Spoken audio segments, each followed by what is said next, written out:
ওয়াল ওয়াজনু ইয়াউমাইযিন হাক, কিয়ামতের দিন ওজন করা হবে আমলনামা।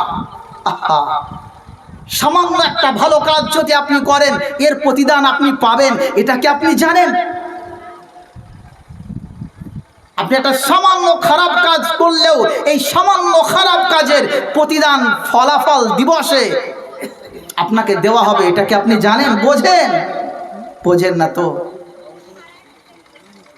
ইসলামের দ্বিতীয় খলিফা আমিরুল মুমিনিন খলিফাতুল মুসলিমিন হযরত ওমর ফারুক রাদিয়াল্লাহু তাআলা আনহু একসময় অন্ধকারের ভেতর দিয়ে হেঁটে হেঁটে হেঁটে হেঁটে কোথাও যেন তিনি সফর করতেছেন।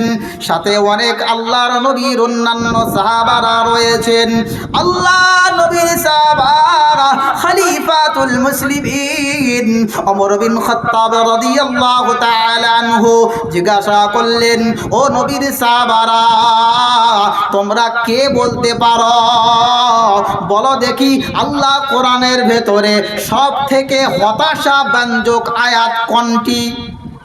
অন্ধকারের ভেতর থেকে একজন জবাব দিতেছে, একজন জবাব দিয়ে দিল, ইয়া আমিরুল মুমিনিন খলিফাতুল মুসলিমিন, শুনে নেন, জেনে নেন, আল্লাহর কোরআনের ভেতরে সবচাইতে হতাশা ব্যঞ্জক আয়াত হলো ফামান ইয়ামাল মিসকালা যাররাতিন খায়রান ইয়ারা ওয়া মান ইয়ামাল মিসকালা যাররাতিন শাররান ইয়ারা। যার অর্থ হলো সামান্য পরিমাণ যদি কেউ খারাপ কাজ করে এটাও কিয়ামতের দিন তার সামনে তোলা হবে। হযরত আব্দুল্লাহ ইবনে মাসউদ রাদিয়াল্লাহু তাআলা আনহু জবাব দিয়েছিলেন, হযরত ওমর রাদিয়াল্লাহু তাআলা আনহু গালবে টপ টপ টপ টপ করে পানি পড়ে। হযরতে খলিফাতুল মুসলিমিন ডুকরে ডুকরে কাঁদে। আল্লাহর নবীর সাহাবারা হযরতে ওমর ইবনে খাত্তাব কিছুক্ষণ চুপ থাকার পরে আবার জিজ্ঞাসা করলেন, ও নবীর সাহাবারা, তোমরা কেউ কি বলতে পারো আল্লাহর কোরআনের ভেতরে সব চাইতে আশা ব্যঞ্জক আয়াত কোনটি? অন্ধকারের ভেতর থেকে জবাব দিয়ে দিল, একজন সাহাবা জবাব দিয়ে দিলেন, হে নবীর সাহাবারা, হে খলিফাতুল মুসলিমিন, আপনি শুনে নেন, জেনে নেন, আল্লাহ কোরআনের ভেতরে সব চাইতে আশা ব্যঞ্জক আয়াত হলো গুনাহগারদের জন্য আশা ব্যঞ্জক আয়াত হলো কুল ইয়া ইবাদিয়াল্লাযীনা আসরাফু আলা আনফুসিহিম লা তাকনাতু মির রাহমাতিল্লাহ।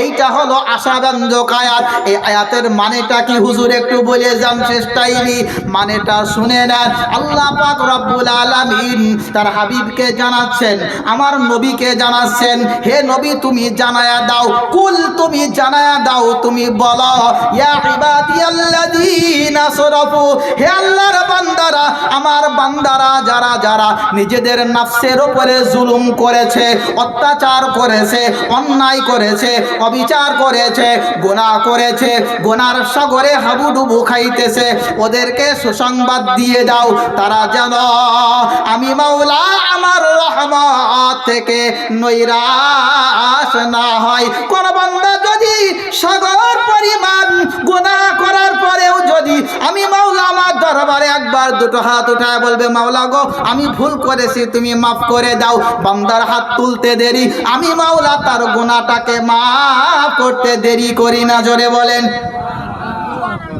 এইটা হলো আশাব্যঞ্জক আয়াত।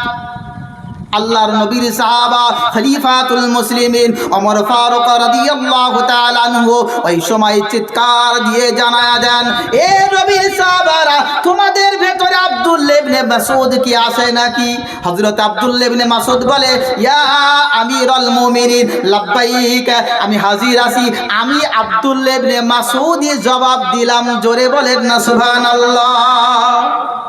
রাইসুল মুহাদ্দিসিন, রাইসুল মুফাসসিরিন হযরত আব্দুল্লাহ ইবনে মাসউদ রাদিয়াল্লাহু তাআলা আনহু তিনি কোরআন বুঝতেন অত্যন্ত, হাদিস অত্যন্ত বুঝতেন। সমস্ত মুহাদ্দিসিনদের মাথার সারতাজ এবং মুকুট হলো হযরত আব্দুল্লাহ ইবনে মাসউদ রাদিয়াল্লাহু তাআলা আনহু। তিনি ব্যাখ্যা দিলেন, কি ব্যাখ্যা দিলেন? আশাব্যঞ্জক আয়াত হলো এইটা যে তোমরা ইস্তেগফার করো, আল্লাহর কাছে ক্ষমা চাও। আর হতাশাব্যঞ্জক আয়াত হলো এটা যে সামান্য পরিমাণ খারাপ কাজ করলেও সেই কাজটা কিয়ামতের দিন তোমার দেখানো হবে, সেটা ওজন করা হবে, তোমার আমলনামা তোমার গলায় ঝুলিয়ে দেওয়া হবে। এজন্য ভাইয়েরা আমার, সমস্ত রকম খারাপ কাজ থেকে, নোংরা কাজ থেকে নিজেকে বাঁচান, আর নিজের ফ্যামিলিকে বাঁচান, নিজের আত্মীয়কে বাঁচান, রিলেটিভকে বাঁচান, আব্বাকে বাঁচান, মাকে বাঁচান, আপনি বাড়ির গার্জেন, আপনার সন্তানকে বাঁচান, আপনার স্ত্রীকে বাঁচান। আল্লাহ পাক আমাদের সকলকে শোনা এবং বলার চাইতে আমল করার তৌফিক এনায়েত করুন, আমিন। ওয়া আখিরু দাওয়ানা আনিল হামদুলিল্লাহি রাব্বিল আলামিন। আসসালামু আলাইকুম ওয়া রাহমাতুল্লাহি ওয়া বারাকাতুহু।